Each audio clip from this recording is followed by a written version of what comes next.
Welcome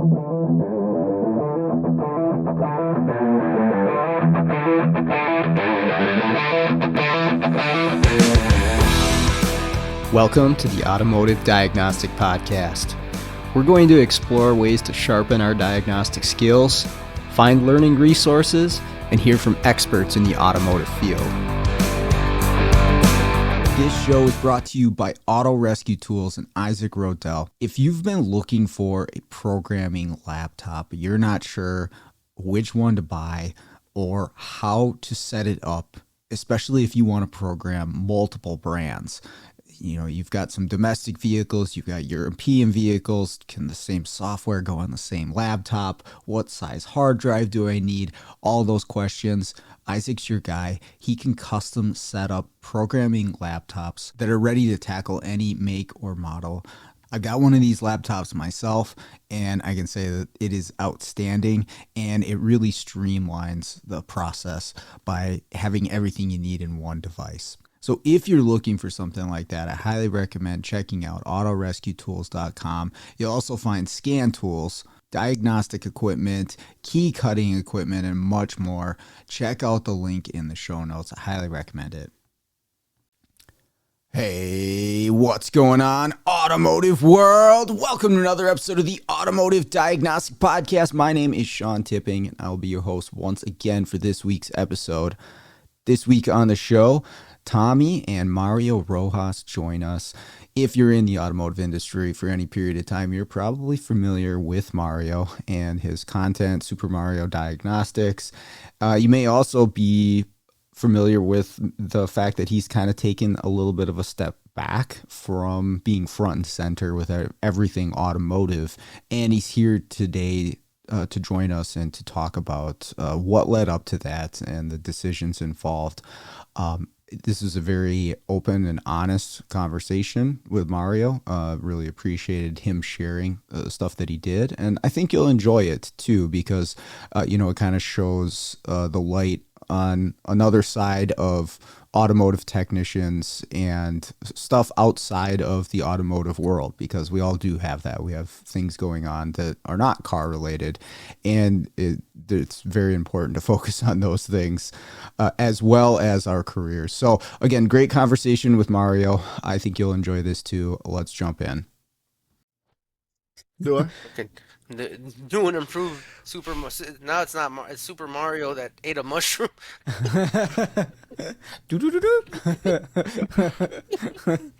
he got the coins out of Peach.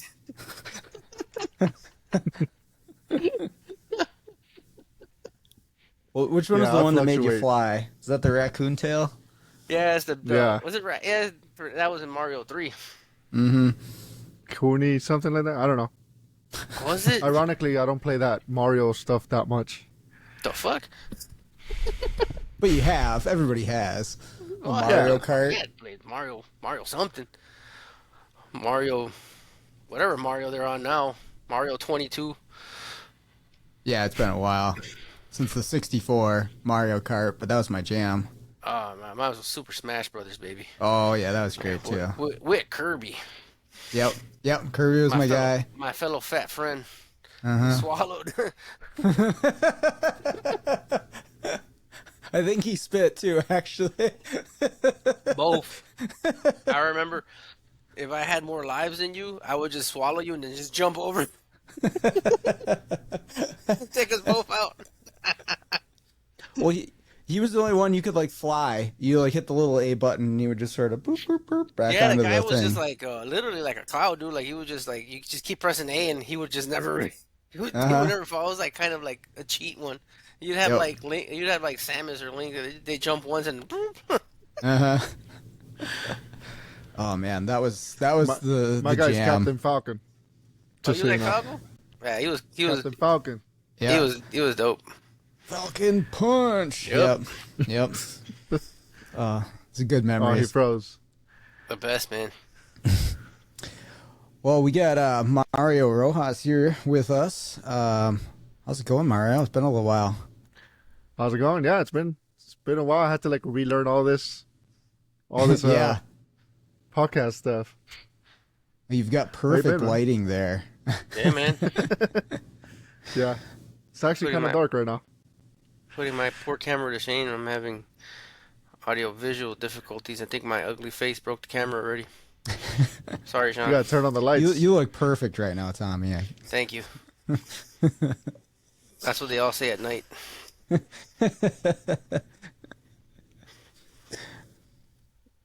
You still at the shop? You still working? Yeah, I'm still here. I'm a shop foreman here now. Okay. Nice. Is And that it's Autobahn been good. still? Autobahn Performance. Okay. Down in Florida. How long Florida. you been there now? I want to say 5 years ish. Nice. Coming up on 5 years, I want to say. Yeah, it's been good. Staying busy. Yeah, it is that time of year, man. Holy cow, we are slammed, but that's what it is. Summertime, make that money. Oh yeah, that's when all the AC work comes in. Oh, I bet. Yeah, Especially in Florida. you guys probably have it year round though. Like Yeah, pretty much. we have 4 months where nobody turns it on, so there's a lull for sure. Yeah, there's we're getting hammered with AC related work and repair, and it's always funny how it's always oh, just fill it up. Mm-hmm. Fill it up, the compressor blows up. Well, it wasn't like You that. top it off. Just top it off. Yeah, just top it off. $12.34. It's gonna cost you like $1,000. Yeah. You sure about that? And then I think the worst thing they did for 134A, man, I had hopes, but then now they started selling the cans again. And I'm just like, dude, what the hell's the whole point then? Really? Like, what's the whole point of having all this litigation and for 134A, and then you're gonna sell these cans for $50? Like, get the hell out of here! Fucking nonsense. Yeah, it's a double standard. Yeah. I mean, it only works out for you or for me when I'm out on the road and something happens with the AC. I mean, I've never had to do that, but in a pinch, it's nice. But then again, if when it's not in a pinch moment, it gets abused, and then you get all the people who shouldn't be touching them. Yeah. Yeah. That's the innate issue, right? Like, and then sometimes the dyes don't jive well with the machines and stuff, and now you don't even know what's in it, and it's just like, oh, come on, man. Yeah. And these machines, they don't make them the way they used to. No, they don't, and they're very delicate. Now you got to replace sensors and They're not cheap either, so you get some gunk in there from somebody putting some, stop leak, whatever. That's an expensive thing to fix your machine. I don't know. I know a lot of them have like purity tests and stuff like that, but I kind of left the shop before I got real involved with the 1234, so I don't know all the different brands of machines out there. Well, it's really just Robin Air, the same Master Cool, Kind of the same thing. Molly. There's a yellow one, and there's Snap-on. I've used the Male one. I can't say I'm a huge fan. Not to start bashing on brands or anything, but like I it heard just the it Molly wasn't one was garbage, man. Yeah, wasn't sorry, my but- jam. Yeah, I heard it wasn't. Didn't work out. I heard it wasn't good. I had a yellow jacket at a shop for There you 134, go. and I did not like that machine. That was That one was not garbage. fun either. You know what's funny is a lot of people like the Snap-on machine, and that's why I ended up buying that one, because it also came with a 2-year warranty, and all the other machines came with a 1-year. I caught it on sale, and it's been, knock on wood, it's been good so far, man. Let's just see how it does after it's out of warranty. No one does both, right? No, the one I got is just single. Yeah, there's Okay. there's a dual one, dude. That's like $20,000. It's like, Seen that at a couple shops, and somebody told me how much they paid for it. I'm like, yeah, holy no, cow. I'm not paying $20,000, dude. You're gonna catch me like a mobile guy with a tank and a scale before I pay $20,000. I hope the EPA isn't listening to this. I'm kidding. You recovered it properly. lifetime easy payments of $299. Yep, that's it, baby. But no, man. So what's going on, Mario? Man, how you been feeling? You've been kind of MIA on social media a bit, man. We're trying to wonder what's new, man. I appreciate that, man. Tommy's one of the few guys that like really reach out and check up on me every now and then. Uh, Before all this too, like before the whole social media, uh, kind of like slow down, I guess you could call it. Um, I appreciate you guys reaching out and really, I mean, not it's it's it's not like a giant change or anything. It's just I've just changed my priorities a bit and focus more on other things because automotive was literally it was my number one priority in life, and that has changed recently. So, which is ironic. I mean, I know you guys doing a automotive podcast, and you have me telling you that, but like, it's the reality of the situation. And I'm grateful for uh, the automotive industry. It's been good to me thus far, and I can't really complain. But it's kind of like a moment where I have to decide like where am I gonna invest most of my time, most of my efforts, and most of my my my efforts really. So that's changed to more like family, um, most of all, just straight up family and really close friends, and yeah, it's been good. I can't complain, thank God, and um, I haven't had like, oh, we lost Tommy. Yeah, Uh, he'll hop back on here at some point here. yeah, yeah. The like the my messages have changed. I've went from like straight blitzing memes all day long to a whole Yeah, different. Yeah, those were a regular thing for a while. yeah. I uh I still like memes, just not as much, and it's just been a bit of a change lately, and kind of trying to get into the groove of things the way they are now. Sure. So you got a wife and what, couple kids, or how many kids you Yeah, got? I got a wife and Okay. two kids, two little girls. How My old are pride and they? joy. 4 and 7. Oh, nice. Four and seven. That's fun age. Oh yeah. Um, yeah, I mean, hey, I don't think there's, a single person out there that is gonna say focusing on family is the wrong choice. Like that's always the right move. Like that's why most people do what they do, in a career or something like that. Is it's for the family. So that's fantastic. But like you're saying, like you only have so much focus, you only got so much energy, and yeah, you have to decide where you're gonna apply that, and like what portion, what piece of the pie you're giving up for what, and there's only so much to go around. Um, was was there something, was there a thing, a time, like something that happened that like kind of pivoted your focus, or where did this stem from for you? I'm just curious. Well, a lot of people see like the highlights. They see, the YouTube, and they see all this and that, and everything's great. It's that's the focus, right? Like fixing cars, and that's great. I appreciate all the support that I get from everyone. Uh, but that came at a cost. I really did stretch myself thin. Not only in making these videos, but also answering questions, helping out people, and it's something that I enjoy doing. Don't get me wrong. It's just there's only 24 hours in a day. I mean, there's only so much we can do with that time, that little bit of time that we have, and so it's kind of been a long time coming.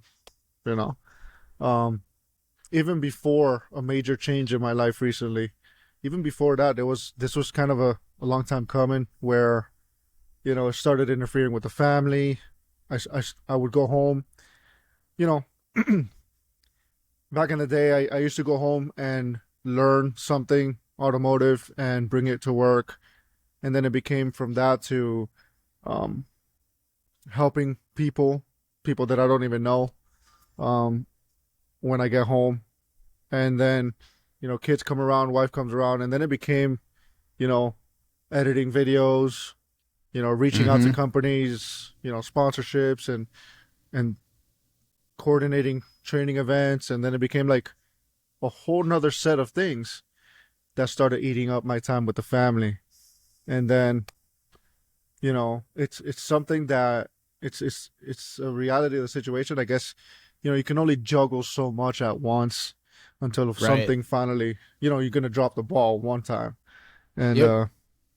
that's all really it takes sometimes is you drop the ball once and then it's just like I had to be reminded that, I I can't help everybody. You know what I mean? Yeah. It's something that I Right. really enjoy doing. And Well, that takes up so much of your time, and I can only imagine because like you have a pretty big YouTube following. It's way more than the podcast world. Like, there's not nearly as much viewerships, and I feel stressed out about the amount of people that I'll try to get back to, and sometimes like it gets delayed and I'm like a couple weeks out, I'm like, oh shit, I'm supposed to message this guy back about whatever. And it's not that I don't want people to do it. I really do enjoy helping, assisting, even if it's just a couple, one message to somebody. That's It's not that I don't like it, but man, yeah, it adds up, the time that you spend on it. And then you look at it like, oh, okay, like you say, like, I've never met this person before and I just spent 45 minutes of my day, like, that adds that's just up one real person. quick. Yeah, right. And so you have to be careful with that for sure. Now you know why I left all those chat groups, man. Uh-huh. It's just too much. Yep. No, don't get me wrong. It's- It's a there's there's a camaraderie that is very much appreciated. There's much to be said about it.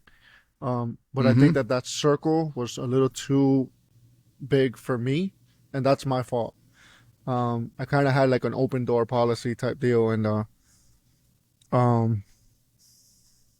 after a while, you have people from like other countries, cars you don't even know about. Like, it becomes like a whole nother animal at that point. And there are some groups I'm still in. I do appreciate them, and we grow together, and we help each other out still. And I just think that the circle needs to be a little smaller, and it's not like an elitism type thing.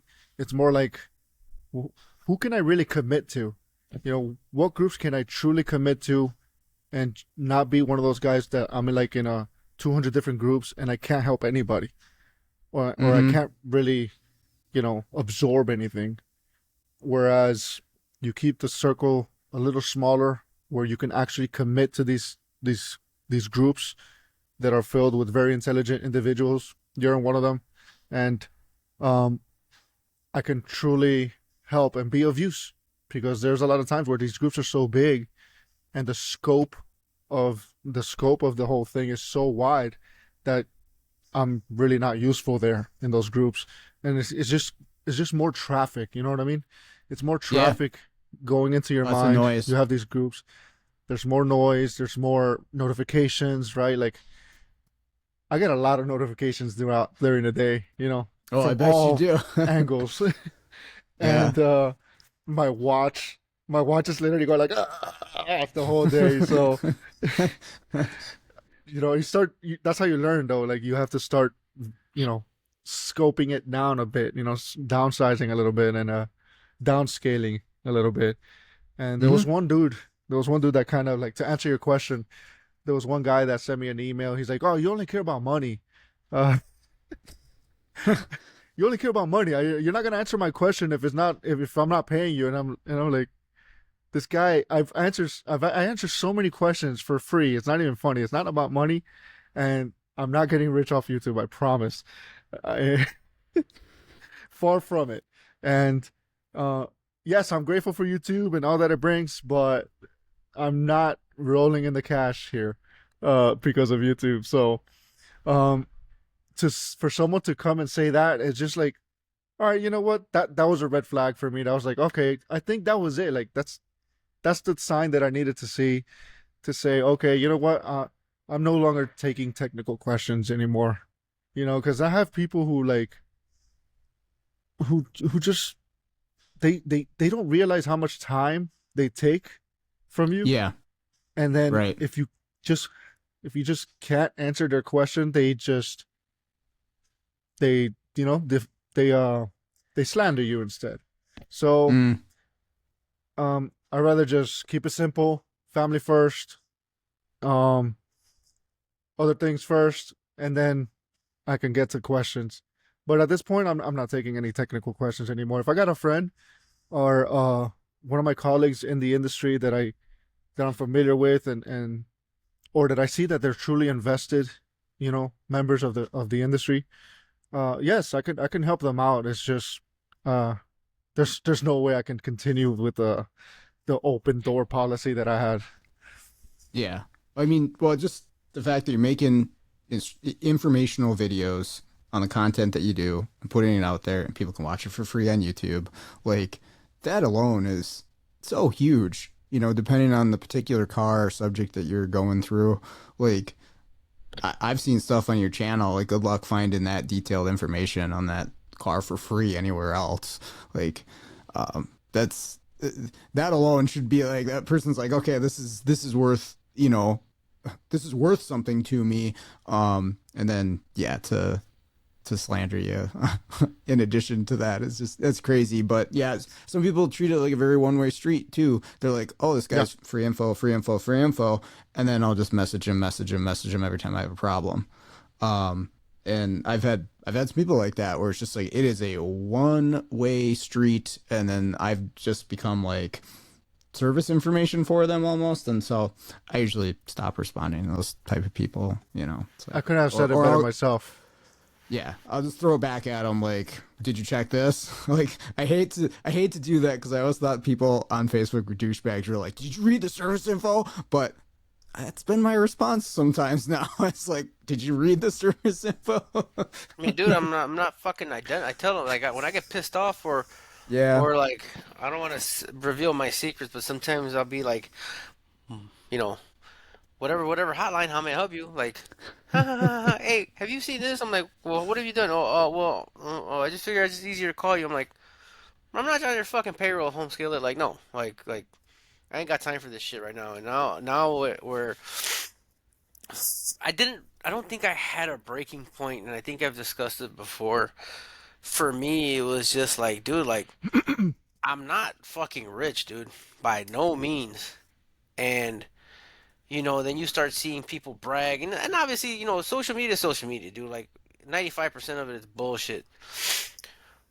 But I don't care who you are, things will start eating at you. Like we're human, and by Yep. nature, human, you can be competitive. You can be to a point like, depending on your religious beliefs or whatnot, you can be to a point envious, right? Like I think it's human nature to be envious, right? I don't dwell on Yeah, it because my thing is I I have the same 24 hours you do. If you can do it, I can do it. Maybe you can do it better. Maybe I can do something else better. Like we're not all the same. Our journeys aren't the same, so I've never really compared myself to anybody, but it's kind of hard when I'm sitting here, telling my wife, "Yo, man, I can't cover my part of the mortgage this month because I spent 30 fucking hours this week answering questions for free." Like at one point you have to realize that your family comes first, and these strangers can they fix cars before you and they'll fix cars without you. Like it is what it is. that's a very good And point because the truth is that unfortunately, um, and this is not talking about the camaraderie portion of it all, but when it comes to client base, there truly is no loyalty out here, man. no. Uh, they don't care. No. You could have had that same customer for you know years, um, and if they just think that the grass is greener somewhere else, they just go and they'll bounce. They don't say nothing, you know. Or you could, you always have those people that are like, oh yeah, if you give me a deal on this, I'll give you more work and this and that. You know, everyone learns the hard way, right? Yeah. I Yeah, made that right. mistake once. I'm a So crappy customer. If you help me out, I'll bring you more crappy customers just like me. Yep. No thanks. And so it's it's yeah, there's no loyalty when it comes to customers, and at that point, I don't see why some people bend over backwards to retain bad customers. It just doesn't It's make no a, sense. I mean, it's not me per se, because I've never been like that, but I understand it a little bit more now that I've been like in around a lot of successful shop owners. A lot of it is it's just it's business, and it's unfortunately the majority of the successful shop owners are volume based type of businesses, and so I understand why people do it. It's just for the wrong reasons. Like I it doesn't compute well, and that's why in some of our other podcasts we've talked about like the differences between being a uh what the hell did Cody call it, man? Um a Transaction. gatekeeping. No, Oh, Mm. it's the difference between being a gatekeeper and being somebody who wants to protect his his income to a point, right? Like I talk to a lot of mobile programmers and a lot of remote programmers, and a lot of them have this "fuck you" mentality. I don't care. There's enough work for everybody, and to a point, you're not wrong, but and the greater good, it still goes back to like what's the difference between charging what's correct and what's not if there's if according to your according to your logic if my apologies if according to your logic if there's enough work for everybody, why do you have to undercut everybody else, right? And I saw a lot of that in a lot of remote programming, and me, I don't like putting eggs in my basket. Like I consider myself I'm a real jackass, but I consider myself very calculated to a point where like I don't like putting eggs here or eggs there, especially things that are out of my control. And that's actually one of the reasons why I started focusing on the shop again. Because ultimately, man, like repair is always going to be repair. There's a lot of, things circling in the industry. Chicago's ultra competitive when it comes to programming module. Man, I mean, I got guys that I know in my groups who are doing remote programming in my area. Like I've had to bail out some people in the Chicagoland area, hmm. and it is what it is, man. Like I'm not, I don't have that. We're like, oh no, you use him, so now you figure it out. Now I charge you what I charge, and we're done. But what's right and what's wrong, man, and that's the difficult part now. Like what is right and what's wrong, and people don't really care anymore. I heard somebody said to the extent like, you know, it's not my market, so I don't care. So it's like, well then, okay, then I'll teach programming and I'll fuck your market because I taught you, I can teach anybody. Hey, Man, have you ever been faced with the challenge of sourcing, installing, and programming a used control module in a vehicle? I know a lot of us have.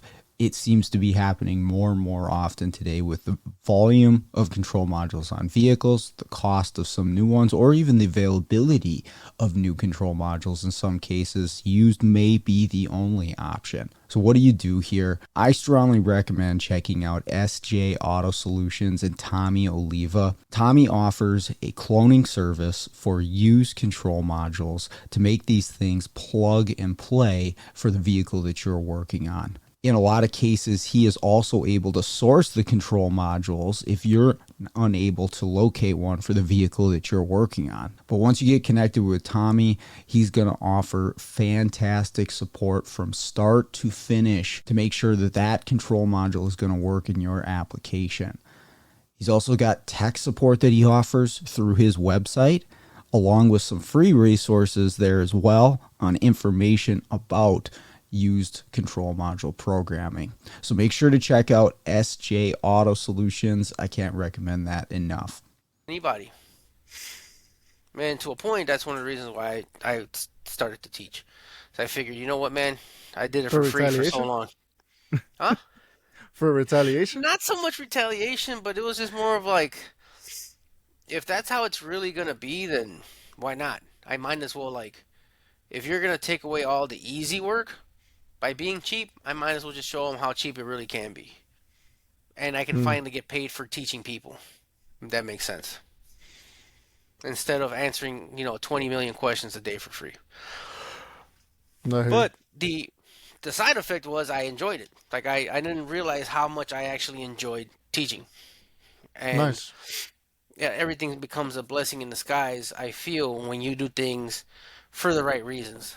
Like it sounds like I retaliated, and to a point, maybe that's what the original intent was like, well, it's fuck you, but it really wasn't because it's never my thing. It's more of like, okay, well, that's how you feel, then it should be okay if I go into your town and teach all these people how to program, so that way you get stuck doing all the difficult programming. If that's how you feel, then that's how I should feel.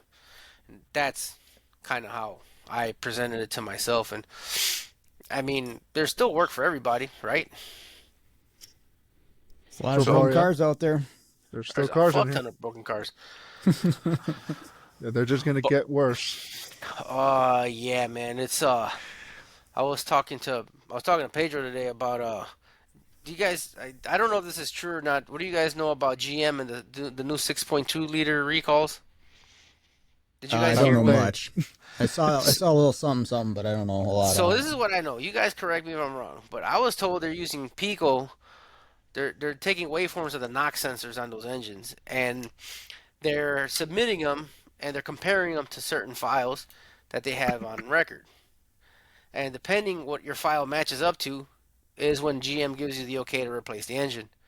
Okay. And if your engine's okay right now, then you get the authorization to change the oil cap and use a thicker oil. That's the fix for it, or after you've replaced something. No, that's the fix. If your engine isn't knocking enough, then they're just going with a thicker grade of oil. That sounds like a normal operating procedure in most knock I was telling situations you, down dude, here. that's what our parents used to do to these cars back in the 80s. Oh, Yeah. well, I just do put 2050 in it. It'll be okay until the Yeah, winter so hits. quiet right down. Motor honey. It's like, dude, these multi-billion-dollar companies are just basically using thicker oil. Like, dude, that's literally the best. That's the best thing you can do. Somebody has to use that Pawn Stars meme. You need an engine? No, I just use a thicker oil. It's fucking embarrassing. We've become the beta testers, man. You know what, man? Yeah, no kidding. It's the whole unfortunate reality of how engines are designed, and you know, being in another country where like there's so many weird cars, man. Like I was driving a Mitsubishi Pajero, which is basically a Montero, and it's a diesel at that. And I was looking into it because you know I was just bored or whatever, and it's a fucking 2 point something liter 4-cylinder diesel turbo diesel engine that was built by Hyundai. And I'm like, man, like what the hell happened to Mitsubishi, dude? Like Mitsubishi, let's just be realistic here. Mitsubishi used to build some badass cars, man. Like I really liked like the Eclipse, the 3000 GT. Shit, the old Montero Sports were dope, man. And honestly, they really weren't like they weren't trash. They Those were 3000 GTs were cool back in the day, for sure. they were They're still dope kind and of then, cool. Oh, yeah, yeah. man. I mean, they were, dude. Mitsubishi was fucking awesome, man. Like I actually even like a lot of the older Nissans, old Maximas, the Pathfinder, like my old man's, the first gen. You guys remember the Nissan Stanza? I don't think I ever Nah. saw one of those. Yeah, it was the predecessor to the Altima, if I remember right. It's like a mid-sized sedan. And dude, the Japs, man, like they used to build some beautiful cars, man, and now it's just like what happened to you? And like I was reading some article this morning about Nissan is gonna sell their global headquarters and then rent it out because they need the cash flow. Like what the like. Like, dude, like, are you shitting me? Like, this is a sorry state of automotive right The now. CVTs, man. The CVTs did it to them. Yeah, that was a. Hey, they didn't help him at all, that's for sure. So bad. You know what's funny is like you don't know. We really don't know who's to blame with that CVT, man. I think the way they handled it was probably not the greatest, you know. But realistically speaking, they bought that transmission from Jacko. But they're the ones that had the most issues, or they're the ones that installed them the most, because that same transmission was in the calipers. That same trans is basically the calipers and then the Chevys, the Sparks and the little Korean turds. But maybe because there's so much more Nissans and over so many more vehicles, that they were more dominant, or Nissan pulled a Chrysler and they redesigned it and made it cheaper. I don't know. Like that's. I don't know if you guys remember or heard about the ZF transmission issues with Chryslers. With Chrysler sued ZF over the failures on the ZF transmission that's in like the Grand Cherokee. The 8 speeds, yeah. The HP. But then fucking ZF went back and like, dude, we designed the transmission and we gave it to you and you tore it apart and you said, no, this is too expensive, this is too expensive, this is too expensive. So you redesigned it. Lean manufacturing for the win. Yep. So it's like we're in this space right now where like these cars aren't built to last anymore, but they're not also they're not lasting their they're so expensive that they're not lasting the amount of time that it takes to pay them off. Well, on that note, I found the recall for GM regarding that 6.2. Did you? So it doesn't say anything about a Pico, but it mentions that the dealer will inspect, and then in the service procedure, the first step, it says check for P0016. If it is not set, continue to step 2, which is drain the oil, fill it with different oil, put a different cap on it, and then if it is set, do not proceed with the rest of the service. Quarantine the vehicle, it says, and submit labor claim, whatever. Vehicles that do not pass inspection procedure contained in this bulletin cannot be sold or delivered to the customer. So, yeah. Oh, this is funny. right off the shelf. Yeah. Yeah. Goodness. Wow. And that's a bulletin, or is that that's a recall? It's a recall. Yeah. Somebody told me that they were using Pico. I was just like, yeah, I doubt it, but I don't know. That's what I heard. Well, GM does have their own Pico and all Yeah, exactly. that, but I doubt they'd be using it for this. I'm gonna turn my video off, man. This thing keeps conking in and out. That's fine. You guys already know how ugly I look anyway. We'll find a flattering picture of you to put up. Oh, while I'm you're sure you talking. will. I got a couple of in Australia, and you're probably gonna use. There might be some eggplants. Who knows? Indeed, I wouldn't expect nothing less. But yeah, no, it's a sad day, man. But you know, it's kind of like the same bullshit as always, man. Like I was talking to a lot of people from down under, and I never realized how universally shitty customers are, man. I thought maybe they'd be better in another country, or I'm like, nope, it's the same shit. People buying cars that they have no idea what's involved in their maintenance. And people in Australia have a worse battle than we do, right? They have like way less service information, right?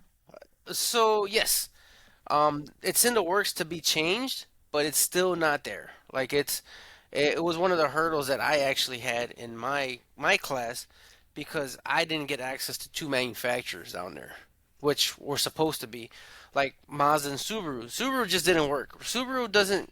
Their solution to Australian right to repair was to just say, here's a virtual machine with SSM4 and good luck. Wow. And Mazda was like, well, you guys didn't specify what we had to give you, so if you want Mazda, you're going to have to buy a laptop from us that has Mazda IDS preloaded and MDARS if you want it separately, and then a VCM2, a Mazda VCM2, and a year script up front. Wow. Jeez. Yeah, if you want Mazda. So I was just like, well, thanks, Mazda. And the interesting part, and somebody brought this up in class, because what I did was like, well, I know you guys have, because they have access to the American site. They're allowed to use the American website. Okay. The problem is they don't have the same cars. So the VIN The doesn't VINs line don't up for work. an American market car. It's also a waste of time. So my class involved a little bit more of module solutions, not just programming. Like, all right, we can't do this, and we can do it this way. So that's Okay. kind of how I base my class for Nice. the Australian market. But yeah, like they don't have all data. You can't even use it. They have another couple companies that I won't mention, but they were pretty rough, man. Yeah, they showed me that while I was down there. I was like, Yeah, I was just like, okay. yeah. How do You you know when guys they fix say nothing's better anything? than nothing, I think but nothing would have been better. Yeah. It is definitely, once I was talking to some people and they were showing me stuff, I'm like, oh, this is impressive that you guys get this stuff done.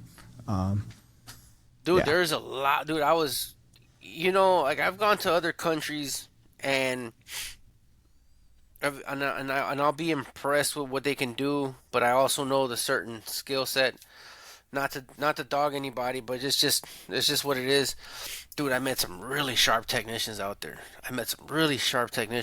Dude, and I was proud to have been able to hang out with them. Their appreciation for training is was beyond me, dude. Like honestly, it was really refreshing to be somewhere where you wanted to be wanted. Like it was really humbling. I was really happy. It was one of the nicest experiences I've ever had. Nice. That's I cool. I'm glad you had a good time down there. That's good. No, I had a blast, man. It was they're very welcoming. Um, I did my best to make them uncomfortable and it didn't work. I think I got to try harder. Yeah, they got a good sense of humor down there too, no They doubt. do, man. And I was just like, Yeah. okay, I'm gonna make people uncomfortable, and nope, it didn't work. I was like, all right, I'm gonna have to come back with my A game. They probably made you uncomfortable. Sometimes, man, especially when they start talking about spiders and snakes and shit. Thankfully, I didn't see shit. Well, yeah, Thankfully, it's winter time. They're all hiding. yeah, yeah. That's what they all said. They say the spring, I think, is kind of where they come out or something like that, or the fall. I can't remember. Anyway, it's just the time and place that I won't be there for sure. Is that why you left Florida? Because Florida, you know about Florida, huh? With bugs. No, I left Florida because I was homeless, man. Um, Mm. I had crashed my car and I was about to lose my apartment, and I only had money to either put it down on an apartment or buy a car, and I couldn't afford an apartment close to my job, so I couldn't really move jobs because I didn't have a car. So it was like, Wow. should I buy a car and live in the car, or actually have a home but then have to bus it everywhere in Orlando 20 years ago? And I was like, no, like yeah, I think it's just time to go home. That's why I left Florida. I was just like in a bad financial situation. Um, but nah, man, the wildlife there is something else, dude. Like I didn't realize the big ass spiders there. One of my dumbest stories there, and I caught up with one of my guys that I worked at the dealer, and he was reminding me about it. We had a changing room that was like off to the side, and like I had been there for almost a year, so I seen a bunch of shit, man. Like I saw a boa that was wrapped underneath a car that one of the technicians was trying to get wrestle out. Um, a big ass fucking turtle ate my broom because I was trying to help it. Like I thought it was stuck in the sewer. That motherfucker like just kind of he got out, and I was like kind of pushing him with my broom. That motherfucker bit it and broke it. I fucking kicked the shit out of him. And I was like, you fucking asshole broke my broom. That's what I get. I should have left your ass in there.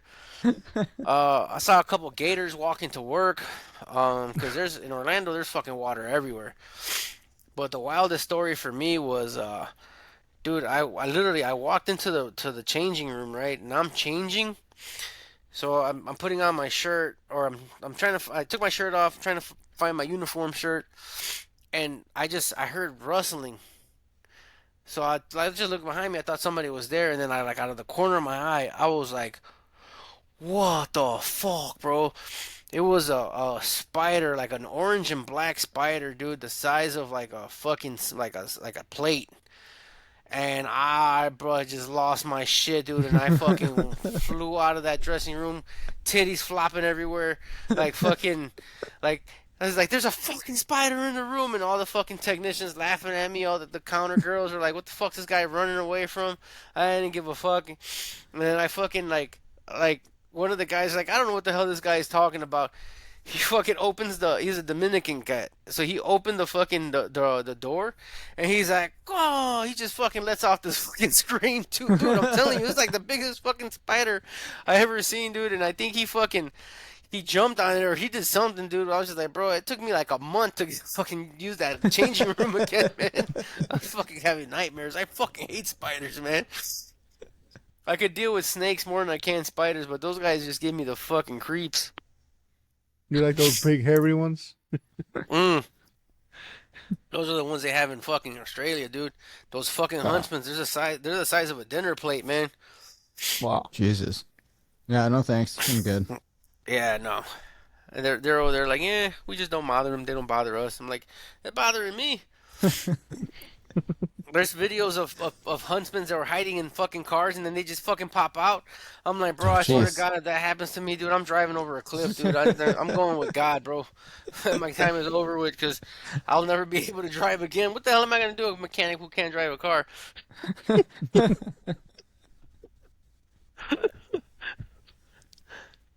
I was like, fuck this. But no, yeah, it was good, man. But you know, to the point, right? Like I was actually at an event and I was sitting back there and there's a place and you went to Melbourne, right? Yeah. All right, so we were in Brisbane. There was a place called and it's that's actually why now I remember why I messaged Mario. The place was called South Beach. Oh, okay. It, so it was like a makeshift like Miami, like it had like a Cuban inspired type of like menu. And they had like a sand pit in the back and there's actually a public pool that looks like a beach. So it was pretty cool, man. Like the restaurant was like, it's more like a bar grill type of place, but it was pretty dope. And I was there and I was just kind of like looking out into the to the skyline and I was just thinking about all this like how surreal it is for a fucking Hispanic kid to be fucking from the inner city at that to be fucking 20 hours away from home, and teaching in another fucking country. Like it was extremely humbling and it was just reminding me of my old man and how he to your point Mario, like I don't think he got the opportunity to realize what really is important in life, because my dad never saw the world. He could have. He just by the time he was able to do it, it was just too late health wise. He just wasn't in the right mindset and health wise. He was just kind of like, dude, I lived my life. I'm done. But like to know that all his sacrifices got me to where I'm at, got me the start that I got, and to be here, and him not being here was kind of like a very uh interesting. It was a very like very sad moment, very very sad but very spiritual. It's one of those like I wish you were here, but thank you for doing what you did. But I wish you were here so you can see this, but you weren't able to see it. And as I was sitting there, I remembered I'm like, man, dude, like I don't know why things like this happen, and it's kind of like they test your faith a little bit. If for anybody who knows, I don't really consider myself religious anymore as much as I was as a child, but I was raised Catholic, and I actually feel that the fact that I was raised Catholic actually molded me to the person who I am now. There's bad things about everything. People say religion is of man. Like there's a lot to say good and bad about anything that's involving men. But that doesn't matter to me, man. Like the the faith is what I have intact, and I've always said, you know, uh, my faith my faith kept me here during all my hard times. I don't talk about it. I really don't because I know some people don't care, or sometimes people get out of pocket. Like I've been in chat groups and I've seen how people make religious jokes and stuff like that, and I don't I don't judge anybody. It's not my place. Because if you're a religious or a spiritual person, you have to know that okay, fine. That's how you feel, that's how you feel. It's not my job to convince you. If in fact there's a creator and I abide by my rules, I will be rewarded when it's time for me to go to my next step in this life. But a lot of the times it's like it's not worth the squeeze to argue with people because it's just ignorance. Because my thing is like, if you don't believe it, no problem, man. Totally fine. It doesn't take anything from me, but don't insult me for my beliefs. Like that's always been my thing. Like live and let live. And Mm-hmm. and it sparked my curiosity because that same day I was scrolling through Facebook because I was honestly I was trying not to cry. I was at an event with everybody and we're all there, we're all busy, and I was trying to be part of the event talking to people, but all these emotions were overpowering me and I was just there and I just kind of started scrolling through Facebook. I ran across Mario and I started noticing that Mario was posting some Bible quotes. And that's what made me reach out to him like, "Hey man, like I've never seen you post this before. Not that I care that you're doing it, but it just struck my curiosity because he went from being respectfully, right? Like I don't know if this is an insult or not, but more of like an influencer type than somebody who is more religious. Because a lot of people get insulted by the word influencer, but it's sort of true, at least from where I stand. Like because you're doing social media content and you're posting stuff, you're posting videos, um, and you went from that to doing the religious stuff. Because I kind of checked out of Facebook the last 6 months, man. Like I really haven't been on there at all. I just Mm. I was so busy writing the class for Australia and relaunching the shop and learning how to be a shop owner and battling with personal issues and so on and so forth. So I stopped caring about Facebook, man. Like I was just like, dude, I gotta hone in, and I don't have time for distractions. And when I saw that, I'm like, man, I wonder. I'm sure, obviously he's okay, but like, where did the change come from? Is what struck my curiosity, and even to a point where it's like, it's pretty, from a religious standpoint, it's pretty brave to do so because a lot of people are more like me, where it's just like, I don't want to argue with you over religion. I don't, because I just don't care. I don't care about your opinion as much to convince you that there is a God or Jesus lived or whatever sect or religion that you believe in.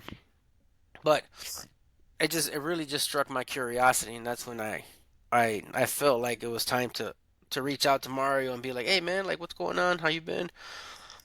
So I feel God speaks to you in certain ways, and that's why we're here. You Yeah, want to I see mean, Mr. Mario's take on it? yeah, I went from being an influencer. I don't know. I just, I post on Facebook. I used to put a lot of memes out there, and um, in December, that's when things really changed for me, and I don't know if you guys, I don't know how much time you guys have it, or if you're really interested in knowing all this stuff, I'm but here for Yeah. you, brother. Yeah. Because I'm remember, dude, sometimes it's not. See, if you knew this or not, me when Sean said he quit because he was being a bitch, and I had to call him and give him a verbal smack. See, the thing is, like, remember, dude, we're at the end of the day, we're not just technicians. We're humans. Well, mm-hmm. the yeah, majority of us are men, but we're human. We're humans. We're men. We have feelings. We have issues. We have issues beyond the technical side. I pride myself in that this podcast that we co-host is more for the overall technician's mental health. So we've covered experiences that I've had as a child, people that I can resonate. Like I said, dude, my dad was a devout Catholic. That's kind of the reason why the shop's name is called San Jose, because that's my dad's patron saint. Sorry, I thought I muted this. So my dad was a devout Catholic, like a hardcore, like dude. We used to have to kneel and play the rose and pray the rosary every Saturday. Like we went to church, like we did the whole nine, man. Like we grew up just like that. Things changed for me in terms of where my life led to me, but I still carry a lot of that, and I feel like I'm grateful for it. So we're here for you, man. You talk Yeah, whatever you need to talk. for sure. all right. So, like I said before, the whole YouTube thing, that's great. Social media, I share my memes and this and that, but what people didn't really know was that I had problems with drinking and smoking and pornography, big time. And it was so bad that I like the only time I was sober was when I was asleep. And this was happening for a while, and I thought, I would justify it. I'd be like, yeah, I could control it, this and that.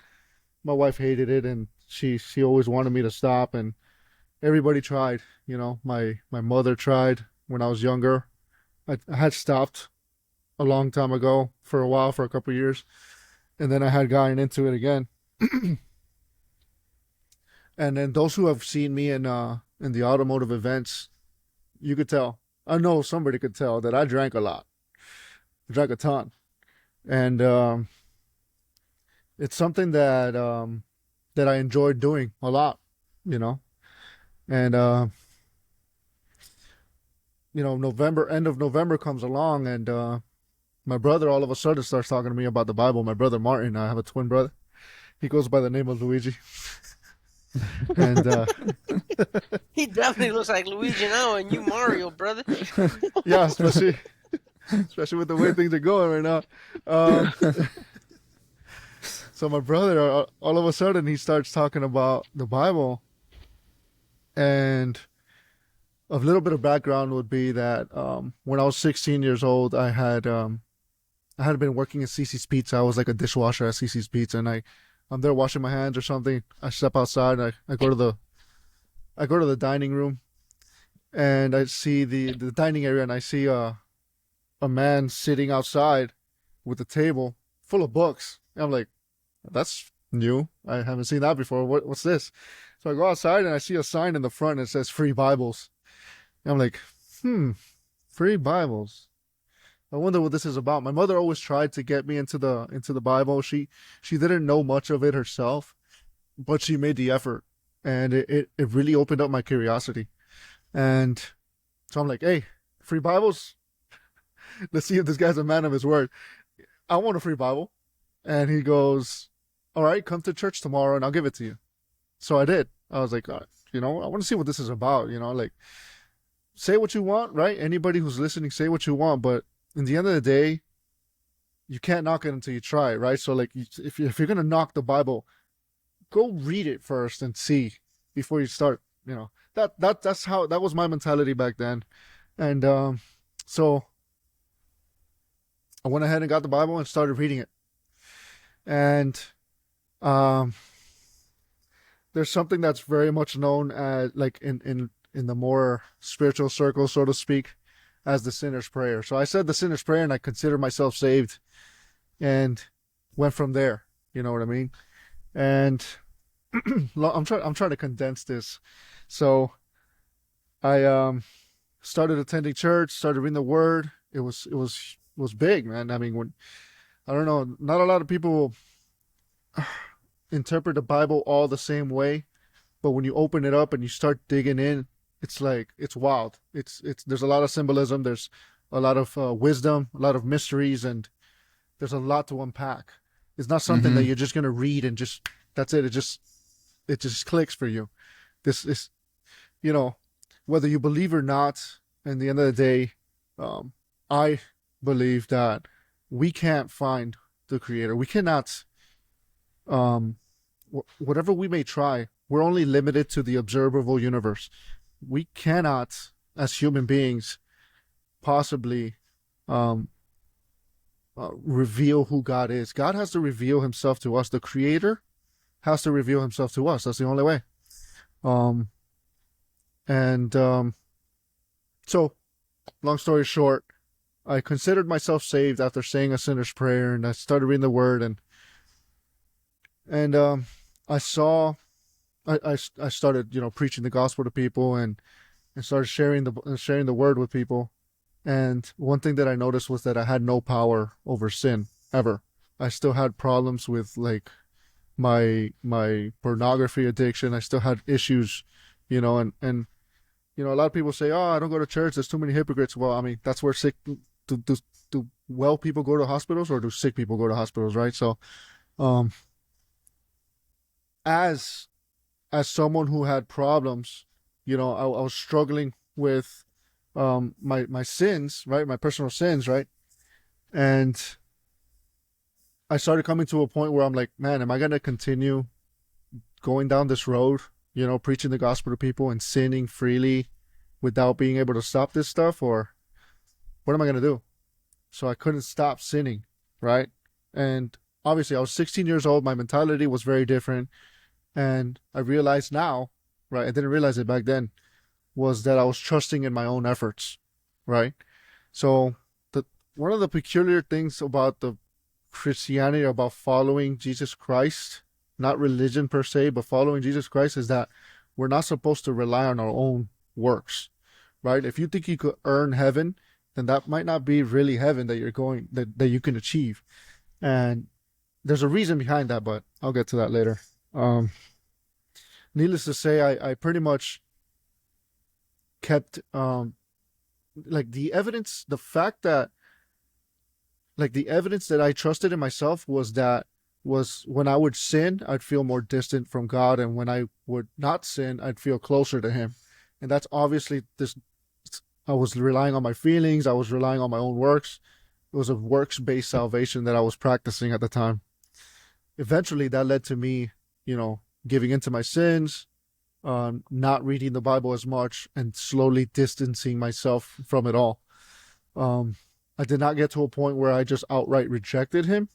I just got to a point where I was like, when somebody would talk to me about the Bible, I'd be like, I can't really talk about that, man. Like, I'm not really in a place, like, I can't talk about this, man. Like, I can't do it. It's just not in me. I, you know, I'm not doing what I'm supposed to be doing. And, I fast forward about, to the time where I got married with my wife, which was about 13 years ago. We went to church, we got married and this and that, but it didn't really click. I just kind of went to church and then went right back to the world, so to speak.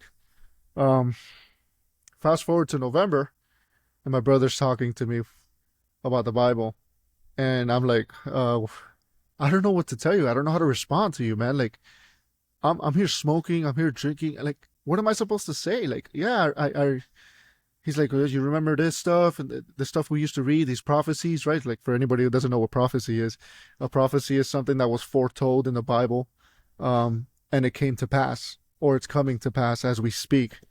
And he started showing me some scriptures that were starting to come to pass. Like, for example, like just to throw one out there, is like there's a red heifer. Red heifer is a red cow that's required in order to inaugurate a new high priest for the temple in Israel. I know I'm going off on the weeds here, but that red heifer did not exist for 2,000 years until 15 years ago. So that was not possible until about 15 years ago. So he started talking to me about like different prophecies, and I'm like looking at the news, I'm looking at things that are happening, and it started waking me up. And he was very persistent. At first I was just like, I don't know what to tell you, man. I can't really talk about this, man. I'm here smoking. I'm not sober. I can't talk to you. I felt like I had to clean myself up before I could start talking about it. You know what I mean?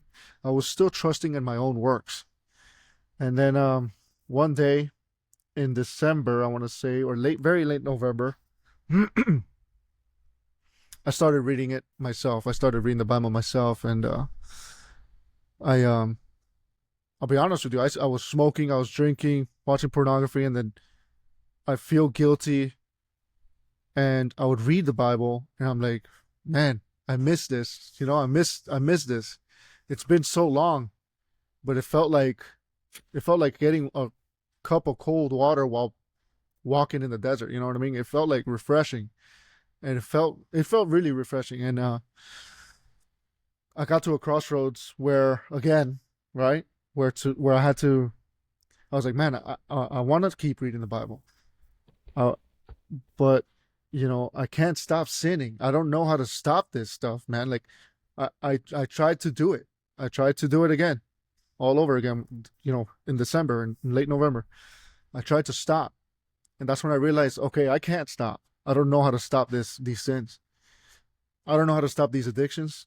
And it hit me. It hit me that I had to admit that I couldn't stop. And I cried out to God, man. I cried out to God, prayed to Him, and surrendered wholly. And I was one that struggled a lot with lustful thoughts. Like my thoughts were just very vulgar, very nasty all the time. And the moment that I prayed that, like in a blink of an eye, in a snap of a finger, my mind cleared completely from all that, from wanting to smoke, from the drinking. I threw everything away. Um, and by God's grace, man, he pulled me out of those addictions. I call them the big three. The big three addictions was the smoking, the alcohol, and the pornography. And from then on, that's when I realized that I wasn't truly saved back then. That's how I see it. That's a personal opinion of mine. Is that back then I was focusing on my own efforts. I didn't truly realize what it meant to be truly forgiven for all of my sins, because of what Jesus Christ did on the cross. And it was like just a moment of realization and surrender at the same time. And that's when I got rid of all that stuff. It was a radical change. My wife noticed it was a radical change, and it was hard at first to kind of get her to align with me on this, but she wasn't. She knew it was a good thing. You know what I mean? It was just a little too fast for her, and I don't blame her. I kind of did like a. It's not me. I couldn't stop, but for those who believe, I mean, fellow believers, they know what I'm talking about. When you read the Bible and humbly surrender to it, to the words that you're reading, it changes you. It doesn't. It's not just a regular old book. You know what I'm saying? And at that moment, that's when I said I got to read the Word every single day. I got to read this every day, and start praying. And I went from being someone who was completely engulfed in my sins, in my addictions, and I'm not judging anybody who's gone through this too, but like I mentioned earlier, like I had automotive. I'll be honest with you, that was one of my idols. That was my idolatry. Idolatry is when you put something in the place of God. And I'll tell you right now, automotive was one of them for me. I put automotive before everything. You know what I'm saying? I take time away from the family for automotive. And I don't want to take away from anybody who's investing in their path, in their career, and in their craft. But I went to the extreme with it. I went very much to the extreme with it, and it was all I did. You know what I mean? My wife would be talking to me, and I'd be answering questions from some stranger, and ignoring my wife at the moment. And I'm not proud of that stuff, but I'll say this: when that happened, and automotive took the back seat, it changed everything, man. It changed everything for the better. The family, being a husband, being a better father, being there for my kids, being the spiritual leader for my kids, for the household, doing what we're called to do as men. And this is not a men on top of women type thing, but like men are called to be the spiritual leaders of their household. We have to answer, right? Many are familiar with the story when Eve sinned and Adam sinned as well. God didn't ask Eve, what did she do? She asked Adam. I mean, he asked Adam. And that's the same way I see it now with the family, is that we're gonna have to give an account as to what we did with our family. And if anything, anybody who's listening, I'd encourage all dads and all husbands out there to put family first. And yes, automotive is great; it pays the bills, and it's huge. But I would caution against making it absolutely number one in your life, like I did. Yeah, man. I mean, thank you for sharing that. That's it's being very open. I appreciate Thanks for letting you. me share it. I know Yeah. it's going to be a huge surprise to a lot of people because they see one thing and they don't realize what's happening. But Well, the beautiful part, sorry, John, it just, I'm stupid, so if I can't get a thought out right now, I'm not No, go gonna for it. forget Go it. for it.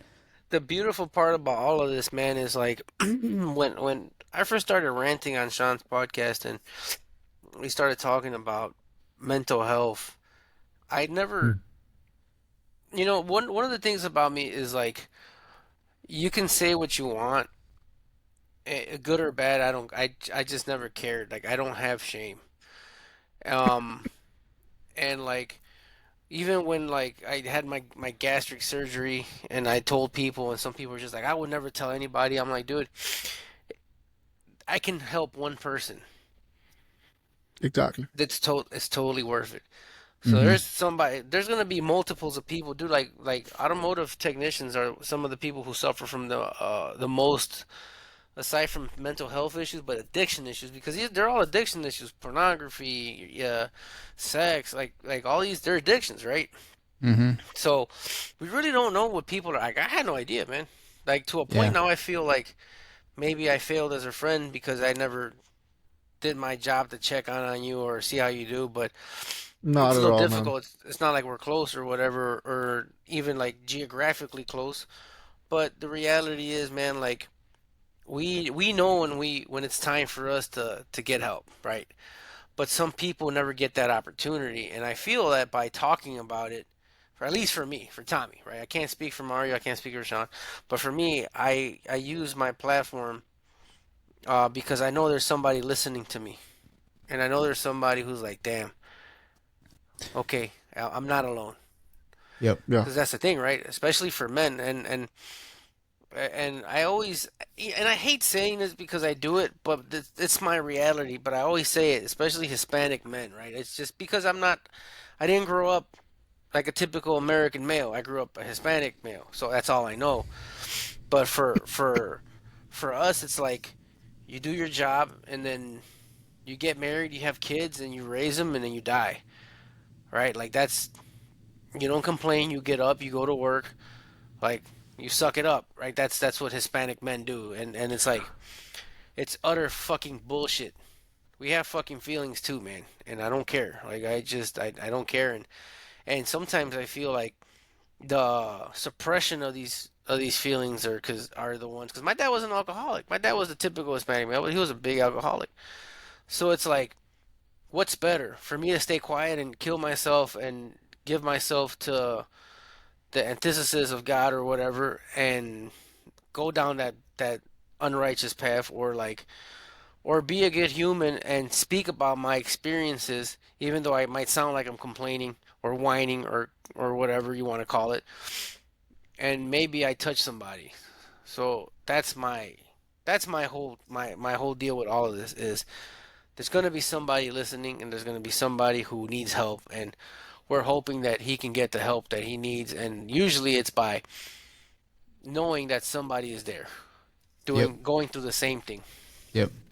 And having the courage to talk about it, that's the thing, is like a lot of us just keep it to ourselves if there's a problem. Like, either Yeah. A, I got it handled, or B, like nobody else is gonna care, or like my feelings about this are not valid, worth expressing. I don't want to be a pussy, whatever. Like there's lots of reasons why this stuff is just under the rug. I'm not going to deal with it. I got other things I got to focus on, whatever. But yeah, it's the only way you would make a change in your life is if you bring it out, you address it, you like admit that, hey, I have an issue with this thing, or this part of my life is not the way I want it, and it's because of something I'm doing.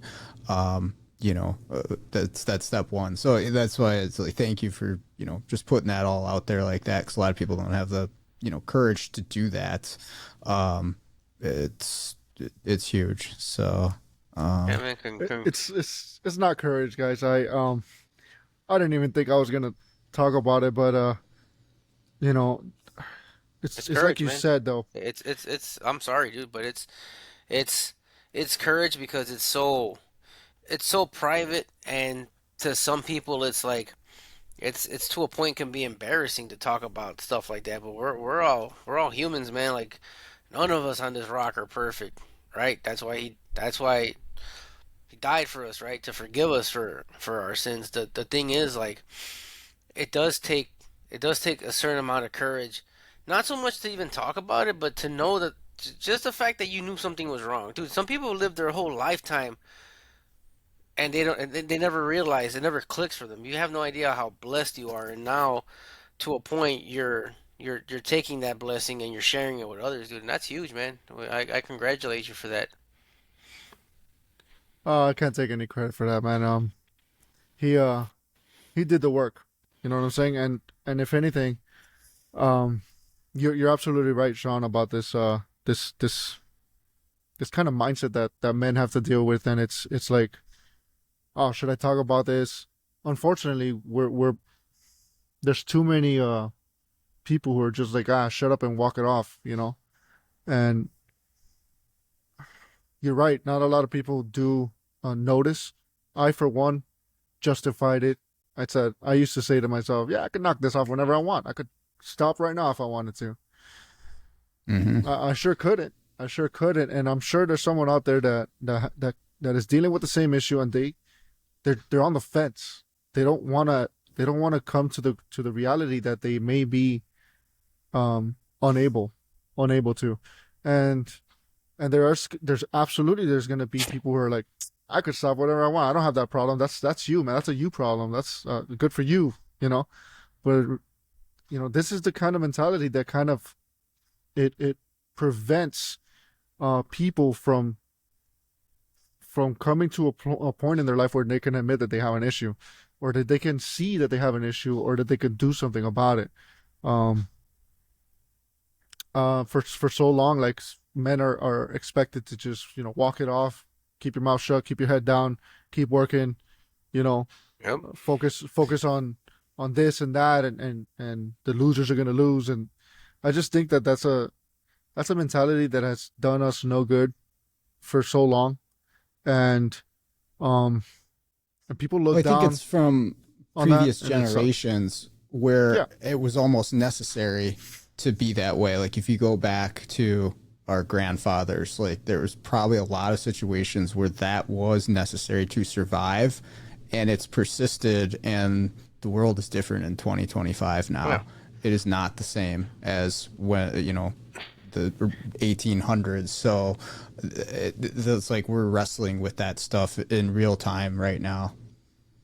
And the truth is that, like, ironically, the generation that has that kind of mindset, like, oh, walk it off. The truth is they have their own problems too. Yeah. They Oh just yeah. Oh, don't for want to say it. sure. They don't. No, They have their own problems. oh yeah, man. Like my dad was a drunk. My dad, when I started dealing with anxiety, and we kind of grew a little closer, and then he would tell me, explain how he was feeling. I'm like, dude, this guy has anxiety just like I do. Yep. They just didn't. They were just taught, like, they were on survivor mode, man. Like, they were taught to survive, Yeah. right? That's it. There was nothing else to it. Like, you have to survive. You have to make sure that your family's good. My dad grew up with 7 women, and it was just, he was the only man. So of course him and his father, my grandpa, are the only ones that worked. So he had to make sure that they were good. And like, the difference between, at least for me, right, one of the biggest lessons that I learned is when dealing with the next generation is, I feel that for me being my age, a lot of people my age will look at this next generation. Oh, they're just a bunch of lazy, entitled brats. I'm like, dude, you can say whatever you want about them, but the world made them that way. It's not their Yep. fault. Yep. Yeah, And they want it's answers. yeah, Okay. They want it's not answers. Kids it's not nowadays, their they want answers. yeah, it's not because they're so used to having information. Like, I remember when I wanted to learn something, I had to walk my fat ass 5 blocks to the library and grab a book and read it. And now it's just like, you have a, like, oh, what do you think this thing weighs? Oh, let's Google it. Like, the information, it's here, it's now. So this entire generation doesn't know what it's like to have a pen. They don't even know what the fuck a pen pal is. Like, it's just wild to me that I was blessed and cursed to have been in that time frame where. How old are you, Mario? 35. All right, so we're about the same. Um, you're 38, right? Yeah. You look like you're 50, but anyway. Uh, This It's all dude. the sun. Say it when your camera's off. I don't have technical difficulties, all right, man. Yeah, yeah. Fucking brown people. Everybody knows I'm ugly. I'm third world ugly. But and like it's unfair. It's an unfair realization to expect them to handle things the way you did when they weren't raised the same way you were, regardless of whose fault it is or whether it was good or bad. That's irrelevant. It's the reality is they were raised this way. They were raised that everybody gets the trophy. They were raised that the group wins. Um, and that's just how they are, man. And there's just nothing to do about them. And I'm not gonna change them. It's not my job to change them. So either you mold yourself to them, or just don't deal with them. But it's getting harder, and especially in this, dude. Like I don't know about you two guys, but bro, like my mentors in the automotive trade when I was younger, dude, they were fucking assholes, man. I had one guy throw a rotor at my ass. Like you do that now, bro, you fucking like I don't even know what would happen. I think the kid would fucking cry and call the cops. But I mean, it's just you like it's which one was right? Like the fact that I took a guy that threw a rotor at me and I was 12 years old, or or the fact that a grown ass man threw a rotor at a 12-year-old kid. So it's kind of like these kids don't they're not all wrong. There's a point. Like these kids aren't going to take shit from nothing because they feel like they shouldn't. And to a point, I kind of agree. Good balance is key here because, you don't want to go to one extreme where like you can't touch them, and then you don't want to go to the other extreme where it's like, all right, this guy's got mental issues, but you're telling him to walk it off. So I think balance in life is huge. I'm starting to realize that every single day I realize that even more. Balance is key. Yeah, I agree. Yeah, and it is very easy to get out of balance when, like you said, you're focused on your job or automotive above all other things. And like I've felt that. I've said it to myself. One morning after waking up, like I was up all night doing module stuff, and then I'm up early to go to the job, and I'm like, I am out of balance. I was just like, I was standing in front of the kitchen sink, and I remember just be like, there's no balance here, and yeah, you gotta. For me, anyways, I'm definitely making an effort to rebalance, like take some time away, be with friends, be with family, forget the cars, and I'm probably, if you want to say, slipping on like the knowledge that maybe I felt really good about having, about like I'm always up on the new thing. I always watched a new video. I got all the training stuff down, and I'm not doing that as much now, but I think it's better for my well-being and mental health and relationships too. And like I went through a divorce in 21, and that sucked, and it is what it is, but like trying to make more time for, the people I care about in my life. So got to do it. Yeah, man, it's worth it. It's worth it. I y'all gonna go crazy, but I absolutely deleted all automotive YouTube channels from my list. Oh, damn. Because it was that bad. I was literally watching every video I could, and it's time consuming. I was even speeding up the videos to try to cram as much information as I could. Yep. People are like, "How'd you finish the video?" It's just so much. I'm not a smart guy. I can only retain so much at a time. You know what I'm saying? And when I'm filling that up with automotive, it's taking place of something else. You know what I'm saying?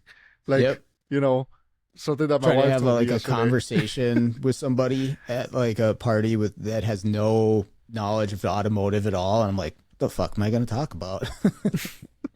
I got nothing. It definitely killed my social life, so to speak. It started becoming harder to talk about things. And don't get me wrong, this is not to like disparage from the automotive, but it's just like I said, balance is key. Like if you Yep. if you're gonna get into automotive, you want to get serious about it. Yes, learn. I don't want to discourage any younger guys from getting into. I never wanted it to discourage any younger guys from getting into the automotive industry, but I would say, if you got a family, man, you gotta own it. You gotta do that first, always. All extremes are bad. Even That's right. good extremes, like it is like balance is key, and like I've slowly been able to pour more into myself and get away from a lot of the uh quote unquote toxicity that's in this industry, because as beautiful as it is for me and as good as it's been to me, dude, there's a lot of toxic stuff, and I find myself like, and I don't think it's malicious, but it is human nature. Like look at all the stuff that just about just shop fix, like all the stuff that I heard in my opinion about shop fix, and working under shop fix with the training company and the training side. Dude, I've never really been in an area with so many people who are always willing to help me. Like it's like it's almost, I don't want to say embarrassing, because I don't know better. Like humans can be pack animals, right? If you get enough people that say one thing, you're gonna start believing it, right? But then when you get involved in stuff and you start learning that there's just more ways to skin a cat, and not everything is gonna be the same, and there's just it doesn't matter. Like you can have um good shop owners, you can have shitty shop owners, and on all spectrums of everything. But as long as you're a good person, and you do things the right way, then I think you're gonna be fine. And that's one thing that I think we all need to return, because it's a beautiful industry, man. Like where else can you make a good living? Because there's still people out there making way north of six figures without having to spend $200,000 in education. Right? It's still a beautiful industry, and again, like I know I talk a lot of shit, and I say it again and I'll say it again. Like I say it because I care about this industry. I want us to get better, but it's not going to unless we help ourselves. All the money in the world doesn't mean nothing if you yourself aren't good. My dad used to tell me, God will never give you a blessing that you're not ready to receive. Like if that's why so many millionaires, so many lottery winners go broke, because he's like, dude, if God loves you, He's not gonna give you money if you're not ready for it, because it's the worst thing that can happen to you. Right. And the thing with the shop and everything that I went through these past few years, I just wasn't ready for it, dude. And I feel like now is the time for me to capitalize on it, and become what I've meant to be, which is an entrepreneur. Like I'm and because being an entrepreneur, I'm gonna be able to help more people that way than like half-ass helping people just to get them off the fucking phone because I have bills to pay. Being an entrepreneur and making sure that my family, my business is first, is gonna allow me to help more people. It's gonna allow me to do more training. It's gonna allow me to fly out to people's shops and help them one on one. And that's my end goal. Like every shop owner has a goal, and usually it's not to work. I don't have to. I don't want to have to work. If that makes sense. I want to be able to go to the shop today, check on it, make sure it's good. Oh, there's a cool diag. Let's knock it out. Oh, I'm gonna fly to Sean's shop and train their guys and help him become more successful. That's what I want to do. That's my goal. And you, Mario, have no idea where your next step is going to be, right? But everything you're going through, everything you went through, is preparing you for this next step. And Yeah. that's the lesson that I learned over the past 4 years. That everything that I went through and I'm going through is just one step to my journey. I had to listen. Yeah. Sometimes we think we're ready. We're listening. We say we're listening, and then we go ahead and screw it all up. Oh yeah, We're our own worst enemy sometimes. So uh, that's there true. are times like we to whom much is given, much is will be required, right? So um, that's kind of where I'm at too. I'm kind of trying to come to grip as to how am I how am I what am I doing with what I've been given, and it was before it was much worse, and I was squandering it, and I think this what's happened recently, what transpired recently it's kind of like a second chance, because I've had a lot of times where I had a lot of close calls, so to speak. You know what I'm saying? And I feel like sometimes a little bit of gratitude goes a long way, and sometimes it's hard for us to appreciate the good that we have, um, unless we go through the mud first. You know what I'm saying? Mm-hmm. Sometimes we kind of gotta go through some mud first before we can really appreciate the good. And once we Yep. do have that appreciation, we'd be a little more careful with what we do with what we have. So that's where I'm at. I went through the mud. I'm still, um, everyone has their struggles. Nobody's perfect. Um, and that's not an excuse. I'm just saying, like, everybody will struggle one way or another. And um, I'm at a point where I'm like taking inventory with what I've been given, and how am I using that? And to answer your question about the whole Facebook thing, I think that was just one of those things that I was given, and what am I doing with it? When you logged into your Facebook and you saw that I changed all of my feed or my topics, that was pretty much one of those things that I took inventory, and I'm like, how am I using this? And um I didn't use it for the best of reasons. It was much, uh yeah, some call it fun, but sometimes things were inflammatory as well.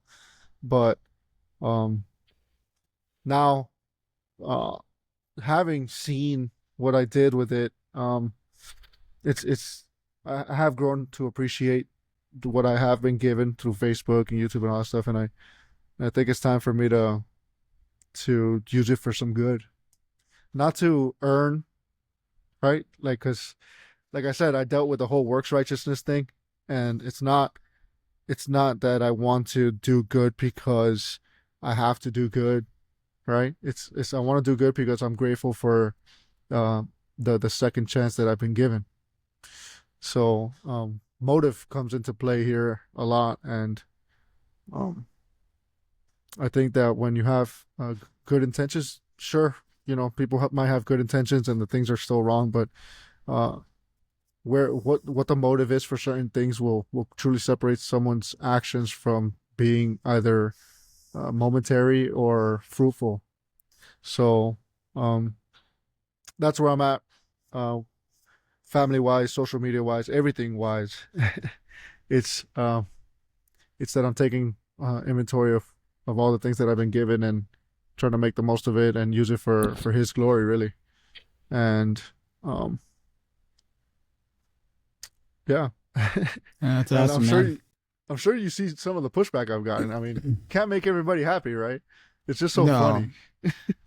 Well, and yeah, and I mean, even if you could, social media is not the place where it's going to happen anyways. But again, props to you to putting yourself out there at all. I think a lot of people find yourself in that situation. They just shut it off. You're right. Just like, hey, I'm not even gonna bother with this anymore. I'm gonna focus on my own stuff. But like I said, you're maybe, connecting with somebody else out there, with those posts and with the words that you have, even if it's just one person, it fucking matters. It matters to that person. So, it's worth it. So, You um, said something very important, and it's something that I think a lot of people, when they're confronted with the Bible and coming to know Christ, they struggle with. And that one of that, you said it yourself. It's pretty much, do I shut this off, or do I use it and turn it around? And I think a lot of people, I've made that mistake before. I think a lot of people do the same thing, where they just cut everything off, and I don't think that that's the correct avenue either. I think that you were put, just like Tommy said, everything that you've gone through has led you to for your next step in life, and I think that that's true with everybody. And mm-hmm. when, especially someone who has been converted, and if someone is a new convert out there listening by any chance, I'd say it's not a matter of shutting it off, so to speak, but it is a matter of transforming it and using it for not. It's just to turn it around and use it for good. Um, I'm guilty of having cut off everybody and cut off everything and completely secluded myself. Um, and that was not correct. That's not the point. If God led you through your life and put you in a certain place, it's so that you can be fruitful where you are. And don't get me wrong, there's some cases where we must cut some people off. So like Tommy said, there's a lot of toxicity, and that's not just you know the automotive industry. That's everywhere in life, Mm-hmm. and so, and there comes to a point where you kind of just have to dust your feet off and keep moving. Um, it's not. I'm not pro like pro hyper acceptance. You know what I mean? Like if you have beliefs and you truly stick to them, then it's not a matter of just being okay with every single thing. You know what I'm saying? You have to stick to your beliefs. Otherwise, what beliefs do you really have? Right? So, um, do I think that it's a matter? There's no extremes. Is what I'm getting at. One extreme would be to cut absolutely everything off. The other extreme would be to just accept everybody and accept everything and be cool with everybody. Shake hands with the devil. It's fine. No, that's not right. So there should be a balance. There should be a balance, and do good with what you have, and um and uphold your moral standards, uphold your beliefs, and keep walking forward with what you've been taught. That's the way I see it, anyway.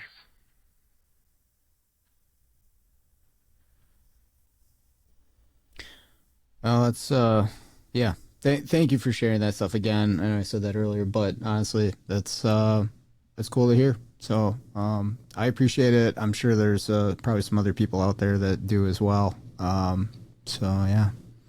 Yeah, that was absolutely beautiful, man. Thanks again for sharing your story, and I'm positive that somebody's gonna find the light from your darkness, man, and it's a beautiful thing. Thanks for having me on, and uh, it's good to hear from you guys. It's always Yeah. good to have good old friends around and smart dudes like you guys.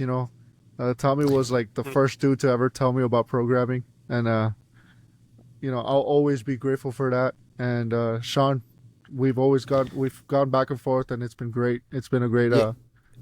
Yeah, that's the thing is friendship. like some good stuff can come out of the imbalance too, right? Like you go full automotive hard and okay, I got to back off the pedal, but you meet some pretty cool people along the way too. Like I've made what I would consider lifelong friends with a number of people through it, and okay, maybe I dial it back over time as far as like how much I'm involved with the technical side of things, but you can still maintain those connections with people. So that part of it is very special to me. Absolutely, the camaraderie is unmatched, and um, I don't want to take away from that at all. I do believe that there's a lot there. There's a lot there. It's not just the value in the technical side of things, but the people. There's a lot of great people in our industry. Um, Mm-hmm. there's a lot of toxic people, but it's like everything in life. You kind of gotta weed through That's the life. Yep. through life. Yep. Yeah, and it's good to build relationships and get to know other people. Um, I thank you guys for being part of my life. I'm honored to call you guys friends, and um, I really think that there's we're just kind of getting started still. Even though like we may dial it back here and there, the beauty is that we could throttle it as we see fit, and uh, there's always the future to look forward to. Yes, sir. Agreed. Yeah, um there's always the positives that come out of the harsh negatives, man. And yeah, I feel the same. I feel exactly the same. Like I don't regret not a damn thing that I did or who I helped or anybody. I've lost friendships, I've made enemies in this industry, but I know my truth and I know my peace, man, and that's all that matters to me. I I look forward to this next chapter in my automotive career, man, and I'm hoping that I can help more, being in a better financial position. That's basically all. I can't help you if I'm broke. That's basically what my motto is. It's a good way to look at Well it. said. Well Yes, said. sir. All right, that's going to do it for today's episode. Another big thank you to Mario for joining us and sharing what he did. I really appreciate that. So, also like to thank everybody out there for listening to the show, providing all the feedback that you do. It is always appreciated, so keep that up.